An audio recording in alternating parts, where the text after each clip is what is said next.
You can only run quick fixes for so long before your finances start running you.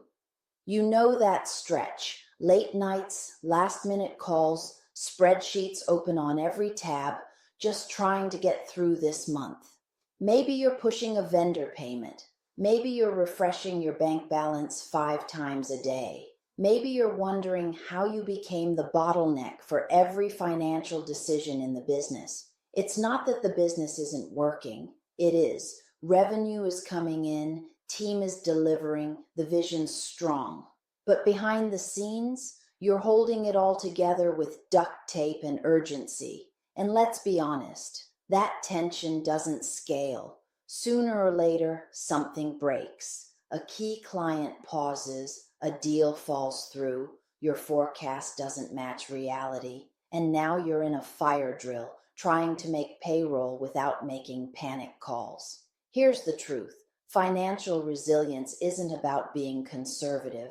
It's about being prepared for the things that will eventually go sideways, because they will. So in this video, I want to walk you through 3 ways we've helped founder-led companies build real financial resilience.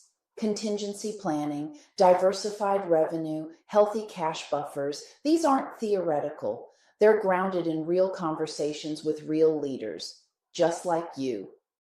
1. Contingency planning. Know what breaks first. Let's start with contingency planning. I know, not the sexiest phrase. Sounds like something out of a risk management seminar. But here's how we define it at Cathcap. Contingency planning means knowing ahead of time what breaks first and what to do about it. I can't tell you how many founders we've sat with, smart, capable, growth-focused leaders who realized they had no plan when revenue dipped or deals delayed. One client put it perfectly. We had a strategy for scaling. We didn't have one for slowing down. So what happens? You get a bad month or 2. Cash flow tightens, and suddenly you're scrambling. What do we cut? Who do we call? What gets delayed? And worse, who do we tell and when? Here's where it gets messy. You're now making long-term decisions inside a short-term panic. But with contingency planning, the pressure changes because you already know which expenses are flexible, what your 30, 60, and 90-day fallback plan looks like, who's in the loop, and how decisions get made. We worked with a team who walked through this exact scenario, projected a 20% revenue dip, and mapped out what would shift at each threshold. When that dip actually hit, no panic, no late night Slack threads. They ran the playbook they already wrote. That's the goal, not a binder on a shelf. Just a clear path, built while your head is clear, not when the heat's on. 2. Diversified revenue, stop building on one leg. Let's talk about revenue diversification. This one's sneaky because when growth is happening, it feels like nothing's wrong.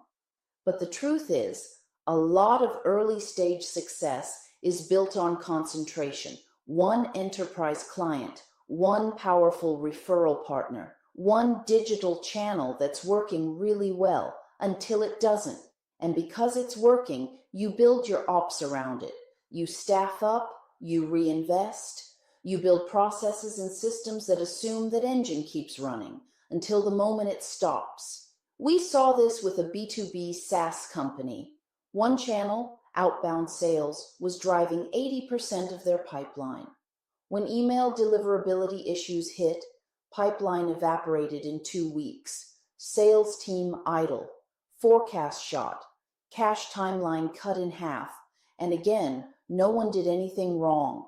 But the machine had one motor. Diversifying doesn't mean chasing shiny objects. It means intentionally strengthening the legs of your revenue stool. Sometimes it's vertical, offering something for a different tier of customers, creating a lighter touch or more premium version of your core service. Other times it's channel-based, adding a second acquisition channel, building a direct motion alongside your partner network. One founder we worked with built a small but profitable subscription tier, not to scale revenue, but to de-risk the enterprise deals. That $12K a month in smaller recurring revenue gave them just enough stability to stay calm during a larger sales lull. So here's a question worth asking. If your top customer walked away next quarter, what would that change? If the answer is everything, that's your invitation to build out a second leg, not out of fear, out of wisdom. 3. Cash buffers create space to think clearly. Now let's talk about the one thing that shows up in every client conversation: cash. Cash isn't just a number in your bank account. It's the emotional temperature of your leadership. When cash is tight, everything feels urgent. Every conversation carries tension. Every decision feels like it might be the wrong one.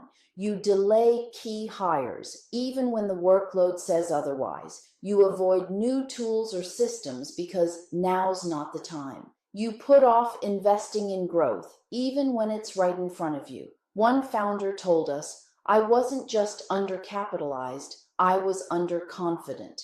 And that's what happens when you're operating without a buffer. Now, let's be real. Not every business can stash away 6 months of expenses, but most can start with clarity. Do you know your true cash runway? Do you know how many months you could operate if no new revenue came in? And does your team know how to find that number without having to ask you? We worked with a founder who was constantly answering Slack messages like, "Hey, can we afford to make this higher? What happens if this deal slips a week?" Once we built a basic weekly cash model, accessible to the ops lead, those questions went away. They had clarity. The founder got time back. And more importantly, they could say yes or no to opportunities with real conviction.